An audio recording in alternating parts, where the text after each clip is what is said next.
The night was cold, the kind that made even the strongest people shiver through thick coats, and yet in a dimly lit parking lot on the edge of Baton Rouge, a woman sat hunched in the front seat of an old sedan.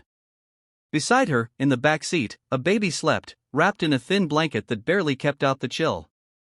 The mother's eyes were red, not only from the biting wind that crept into the car, but from the tears she had fought so hard to hide from her child. She had done everything she could to stay strong, but tonight, the weight of life seemed unbearable. It was in this same parking lot that Senator John Kennedy happened to pass by. He wasn't there for politics or speeches, he was simply leaving a late dinner after a long day of meetings.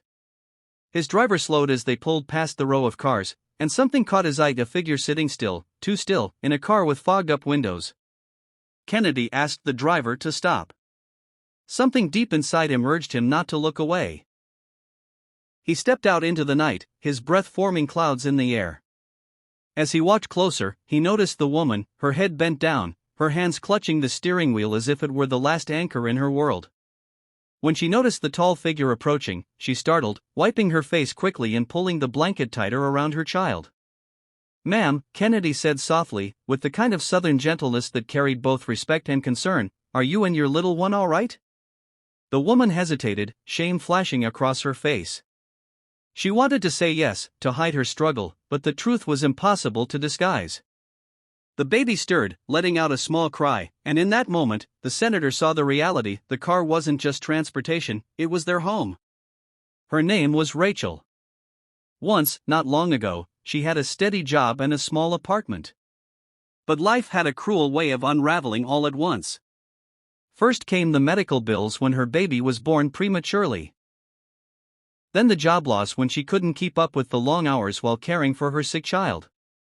One missed rent payment became two, and before she knew it, her landlord had locked the door on everything she owned. The car was all she had left. Kennedy listened quietly, his heart heavy with each word. He had spent years in politics, hearing statistics and numbers about homelessness and poverty.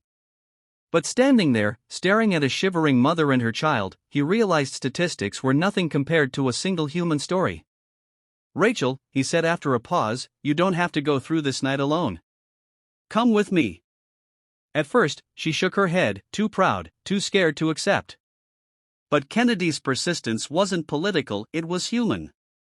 He called his staff, arranged for a hotel room that very night, and personally made sure she and her baby had a warm place to sleep.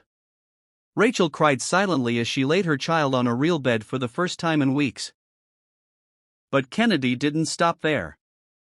The next morning, he